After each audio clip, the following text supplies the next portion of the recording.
Hello and welcome to my Let's Play / stream of Star Trek Online. This is part 28 of my TOS era tactical officer.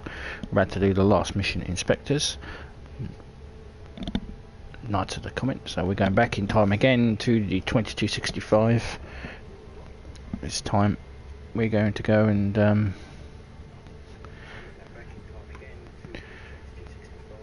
we're going to go and deal with the Devidians once and for all. So here we are at the Bepi 133 system, where we're going to give it a go back in time.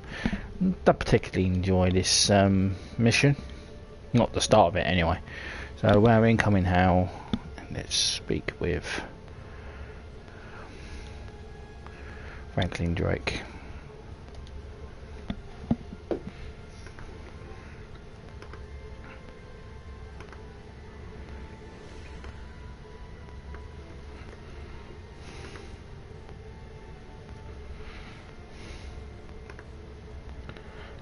So we determined that the Devidians are using trialic energy of Driffen's Comet to ease their entry into our phased variants. That is the cause of all the incidents in the neutral zone. But it's worse than that. It's possible that, given the amount of trialic and temporal energy in the Comet, that the Devidians will be able to destabilize the area of space surrounding the Comet enough that they will pull it and everything into their phase variants. In essence, they're trying to steal an entire sector. The resulting effects for surrounding space would make the destruction of Romulus look like a popping part of party favour. The only thing we can do is to destroy the Comet before the Deviants can use it. It's not enough to do it in the present, because the Deviants will still have access to the 23rd century when the Comet moves past us on the station. You have to destroy it there. You'll need your ship this time, so you can put the Deviant portal. You can't use the Deviant portal on the station. I can help you get to the past, but you'll need to follow my instructions precisely. Good luck. Until next time. Okay. So we've got to come here to the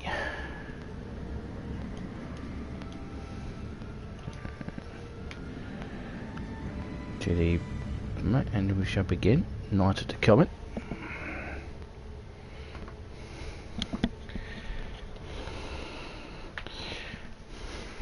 No, I really don't like this opening bit of the mission, because it's got a time warp.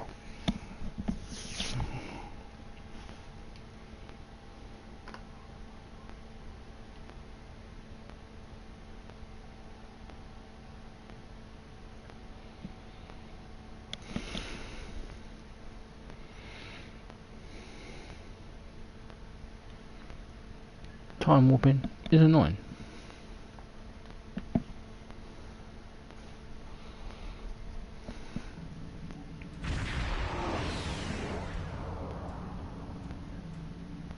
Incoming Hal, Captain. Do you want me to put it on the main viewer on screen? You should feel privileged, Sean. Very few people will ever get to see this system. My organisation has gone on a lot of trouble to keep it off the navigation charts. This star is ideal for starship pilots called a slingshot. Section 31 uses it from time to time to deal with problems that take a more creative approach to solve. Your best chances of getting back to the point in time where you need to use the star's gravity to accelerate your ship to such a high speed that you'll be able to access the time continuum. I've taken the liberty of having the light speed breakaway calculations added to your ship's database. You'll need to hit the series of points as you move around the star. After you make your approach, you will see the navigation beacon. Aim for it, and you'll have the correct trajectory for the slingshot. This is a tricky maneuver, Sean. If you don't hit every point in the correct order in time, it won't work. Hope your helm officer is up to the task. One more thing before you start. I've also added a hollow emitter to your vessel. You'll appear to be a Klingon D7 with their appropriate access codes for the time period. but still have access to all the 25th century firepower to deal with the Comet. Don't alter the timeline any more than you have to. Destroy the Comet and stop the Devidians. But other than that, try to stay out of trouble. I wish you luck, but I have a feeling you wouldn't think I was being sincere. We're ready to engage the hollow emitter and start our run around the star on your command, Captain. So there we are. We are now a D7. And yes, the hollow emitter, yes, this bit. I hate this bit. I really do. So navigation beacon 1. Ping.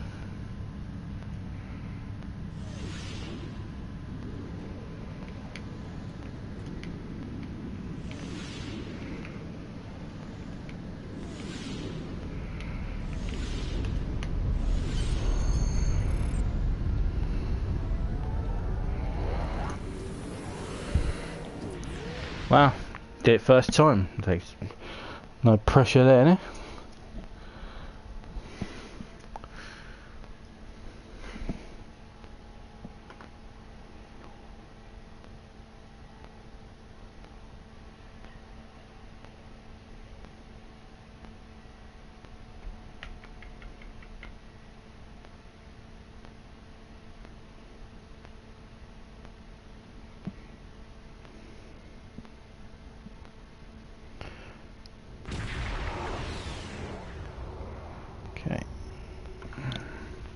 Captain, based on the decay of the elements in this system, we have arrived approximately 150 years in the past, somewhere around the Earth year 2265.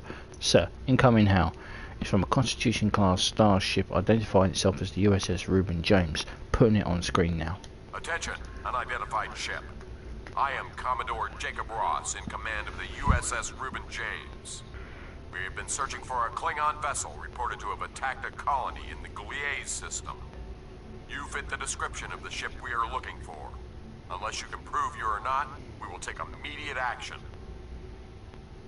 Okay.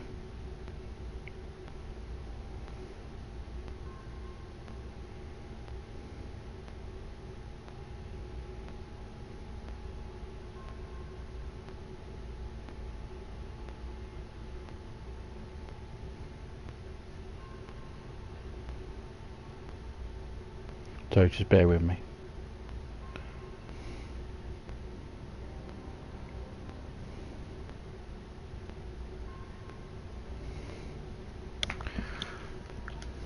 Captain, the Reuben James has closed the channel. They're not responding to HALs and weapons are charging. We cannot seriously damage the Commodore Ross's ship without risking damage to the timeline, but we must defend ourselves and complete our mission. Recommend we fight to disable. He's going to be surprised when I start firing.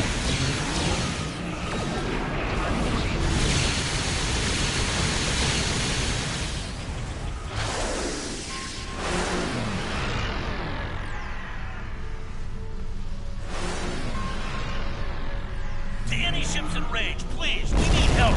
I don't know what these things are, but they're all over the station. They're killing people.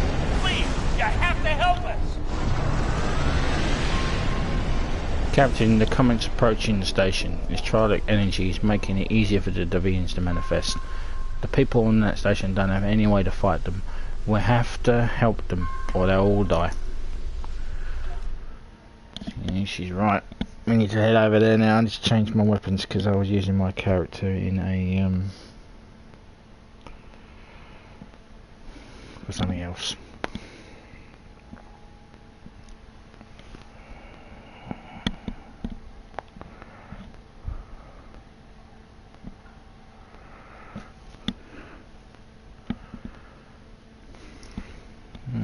Again, back to 2265, so this must be a couple of months after, or a couple of months before we went back.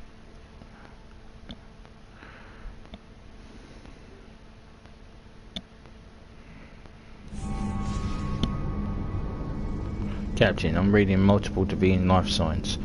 We need to work quickly to clear the station of their presence. Now, need to switch that out for that.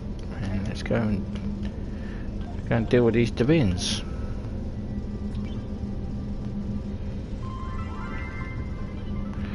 Before we do, let's go and swipe ourselves from thorium particles. Oh, they come to say hello to us. Hello, ladies.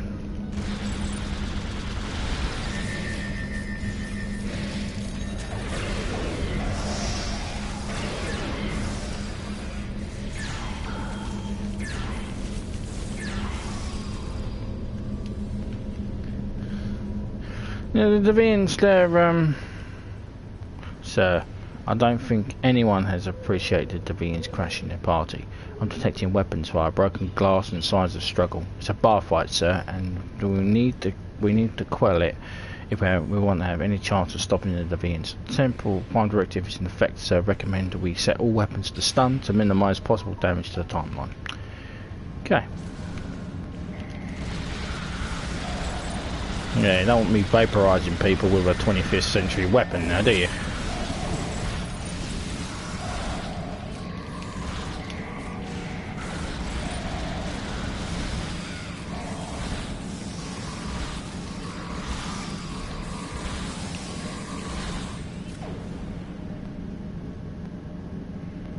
That's the bar fight broken up. Let's go in here and deal with these ones.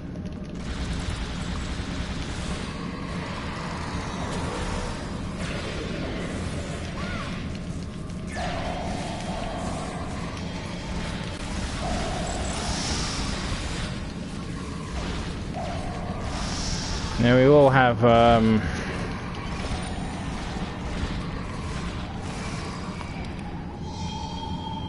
one of the captain up there. I'm not sure which one it will be. He normally locks the room so you can't get to him.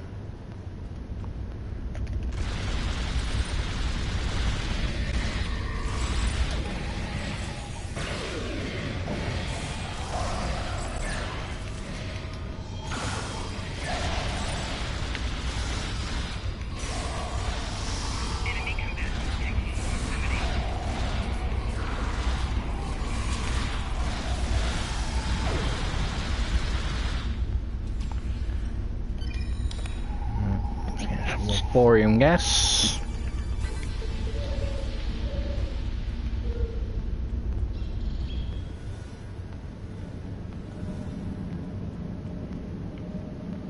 Now they aren't very happy to see us.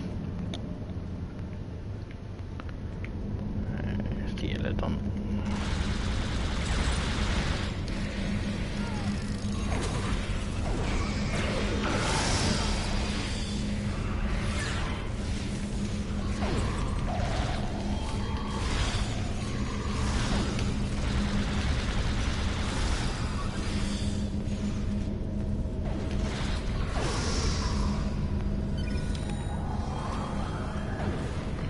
We've got to rescue the hostages. And this is the leader, so...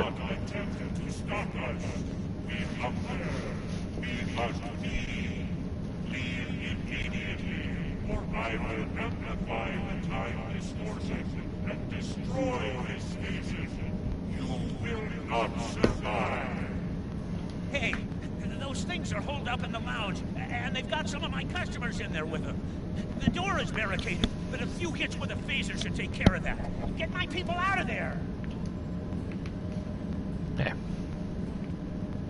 So, yes, this is going to be the big boy, the one that attacked us at the end of the... Was it? I think it was... Yeah, there it is. Shrouded Phantasm. Now you need to destroy these portals because he's causing allies with them.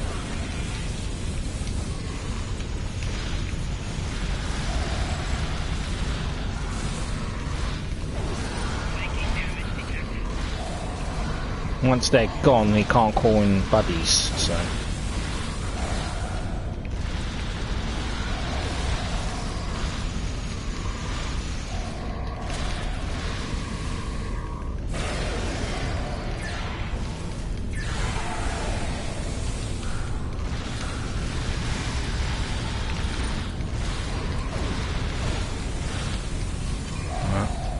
Now we can deal with him.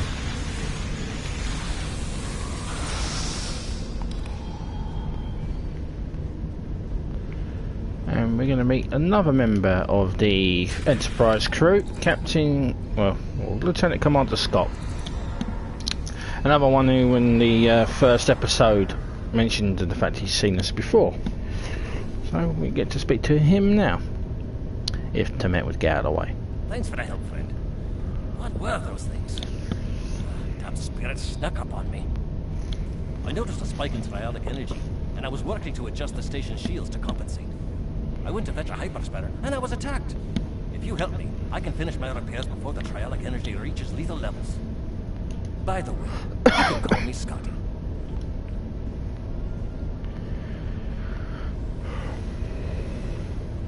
Now, Scott, we've met before. We've met him a couple of times now. He was with us when K-13 got drifted. He's commenting on the fact that we look very different. Our uniforms really don't look the piece of the 21st century. Of course, my character, being a lieutenant, let's get a couple of our uniforms there. Being a lieutenant at the time, he would probably be on the Clemson somewhere around here.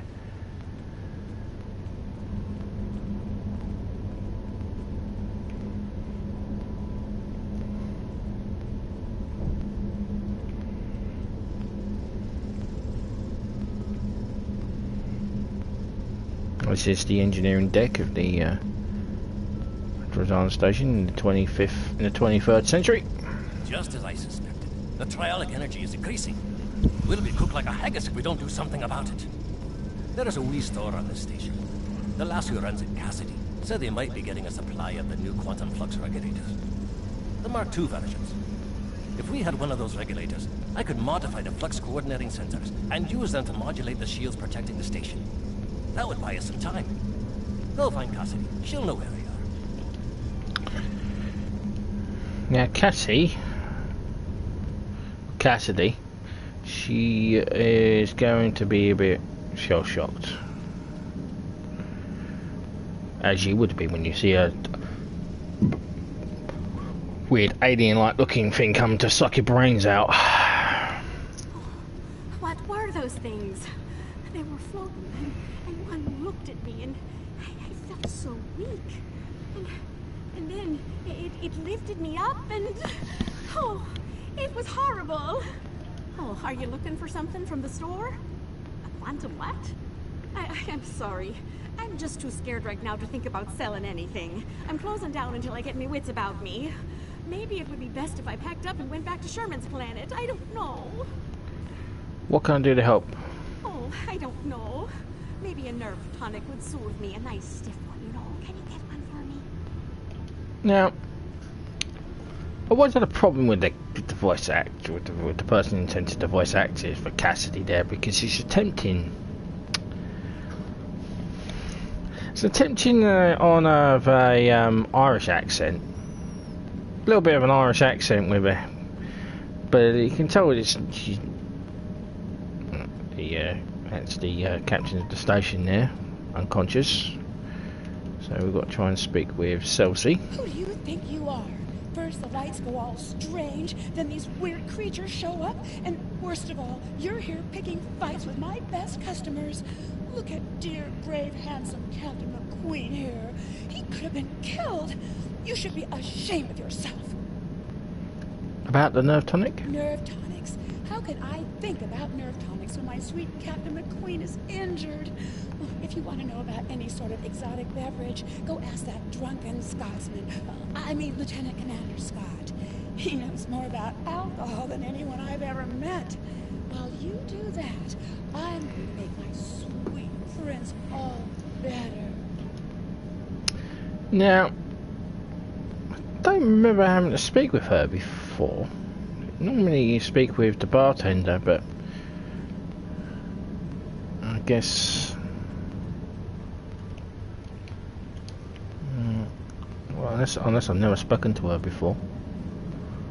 Let's speak with the bartender. What can I get you? I need a nerve tonic. A nerve tonic? Almost every culture in the galaxy has nerve tonics. Most worlds have multiple variations, and everyone thinks that the one their grandmother made is better than all the rest. Look, I tent bar at a commerce station in the middle of one of this quadrant's busiest trade routes. It's my job to be able to make anything you want, but you gotta be specific. I could make you 14,647 different nerve tonics, 18,397 if you're bowling it. So, what kind do you want? Tell you what, one of the waitresses should be able to help you narrow down what kind of nerve tonic would be best. Talk to one of them, and then come back. I'm sure we can make exactly what you need. Okay. Now, I think we'll just go and speak with Scott. He will tell us all about what drinks she likes, because Cassidy is an alcoholic.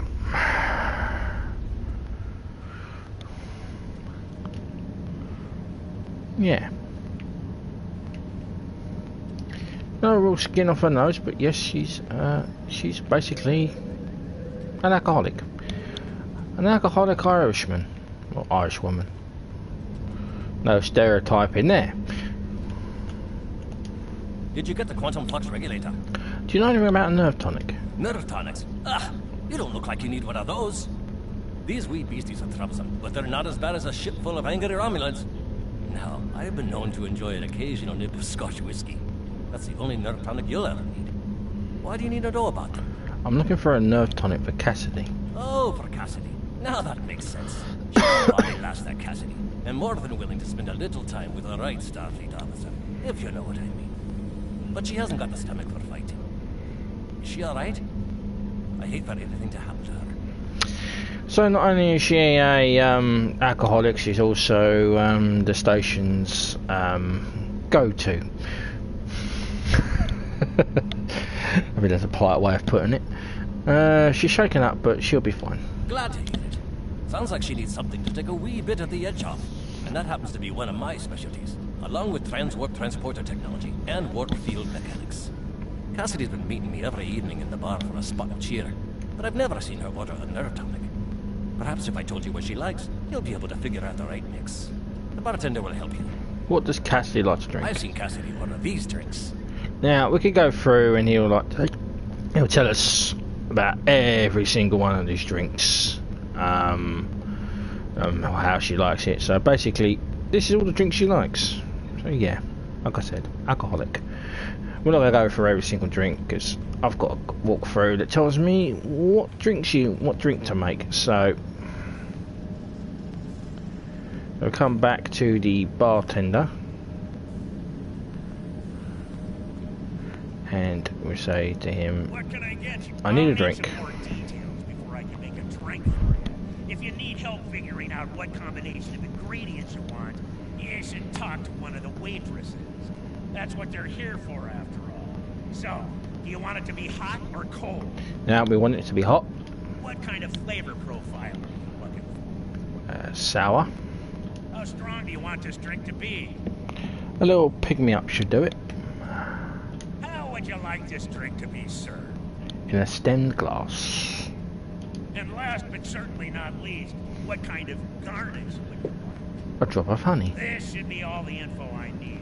I'll put the drink on the bar when I'm done. I'll put the bill on your tab.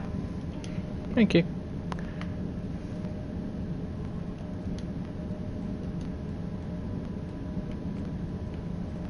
There's the nerve tonic. Now we go and give it to Cassidy. Do you have a drink for me? Try this. Oh, I love warm drinks. They're so relaxing. I'm glad you find the temperature pleasant. Oh, there's a lovely sour note to this drink. I feel so refreshed. I'm glad. I thought it would have been right. Oh, this would be right for you. Oh, there's just enough oomph to this drink to make it really stick with ya. I like that. You look like you could use a little pick-me-up. Oh, I love the style of this glass. It accentuates the flavor of the ingredients. Aesthetics are important. The right glass makes for the right drink even better. Honey! No, not you. The drink. Oh, that little bit of sweetness is just perfect. It adds the most delightful note to each sip. I'm glad that even the last drop of this drink was making you happy. That is marvelous. Oh, I'm feeling much better now, thank you. Alrighty. What tool was it you needed? Oh, quantum flux regulator Mark II. I have one of those right here. Please, take it as a thank you. She was going to add some more stuff there, but I'm not really interested in listening to her because her voice actress grates my gears.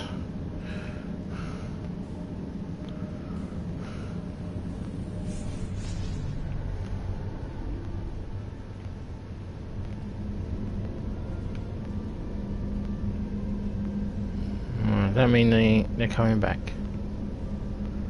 I think that means they're coming back. The right tool for the right job. I'll start making the adjustments, but I don't know if I've got enough time. You can't change the laws of physics. The trialic energy levels keep rising, and sensors show the blasted Comet is to blame. Modulating the shields is not going to be enough. Something needs to be done about that Comet if we're going to live to see the morning. Captain, the station's safe now, but we still need to deal with the Comet on orbit. If the Devidians are able to harness the energy, then they will be able to pull themselves in sector and phase variance past present. It will be disrupted.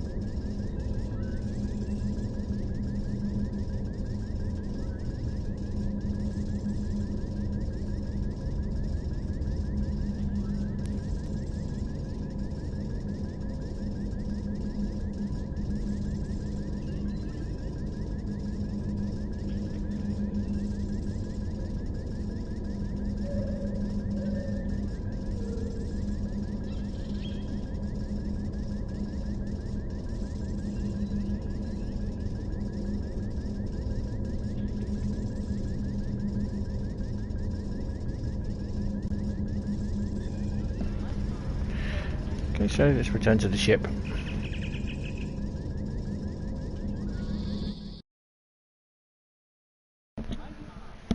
Okay, so we return to the ship, so we now got to destroy the Comet, and it breaks up into fragments. And yeah, it breaks up into fragments, but we're going to have a little bit of a visitor.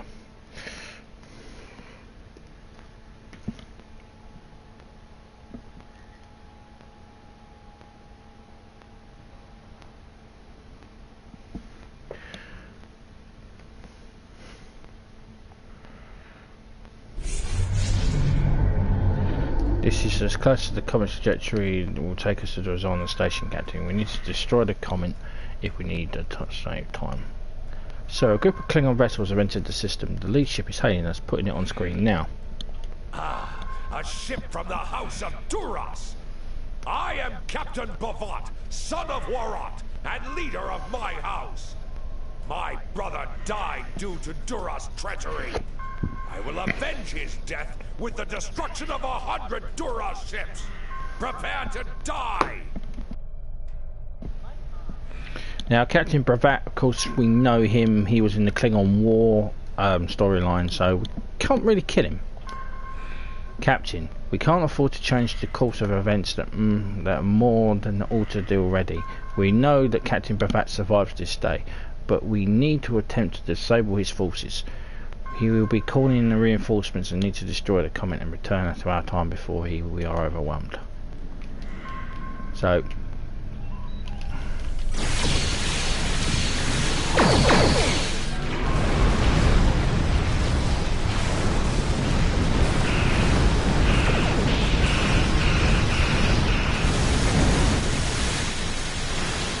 now,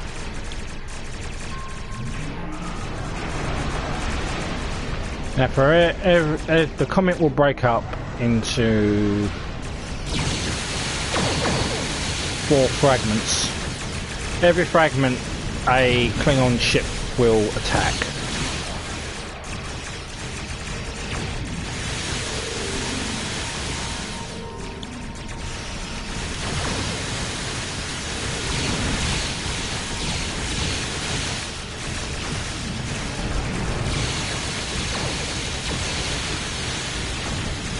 see, here they come.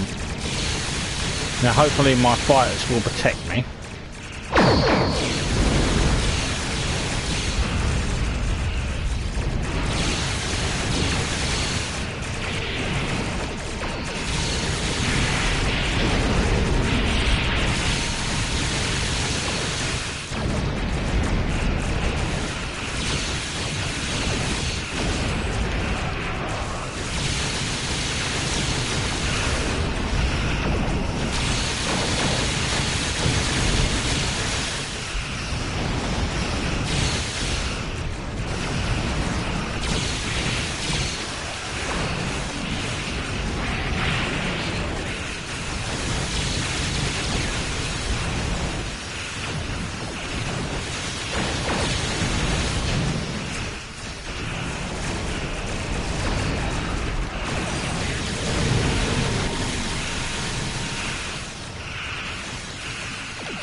Come on!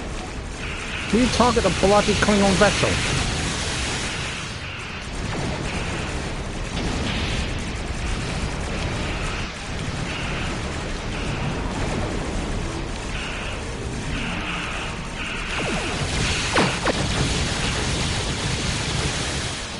I think we destroyed him.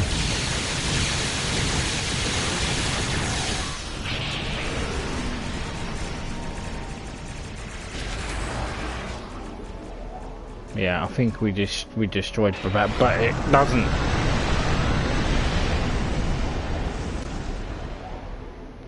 We did it, Captain. Remaining comet debris is too small to be of a threat. Now we just need to find a way to. One moment, sir. We're detecting temporal anomaly. It's forming around the Clemson. If you are receiving this message, then you and your crew have completed your mission. Driffen's Comet is destroyed, and the Devidians are no longer a threat to the Federation. You've done well. And to prove that I'm not the immoral monster that some make me out to be, I'm going to help you. When you last docked at Deep Space K7, I had some modifications made to your vessel. One of those is the addition of a Borg temporal node salvaged from a cube in the Batron cluster. It's set to return you to our time. Congratulations on a job well done. Drake out. Now, we did kill Brevat.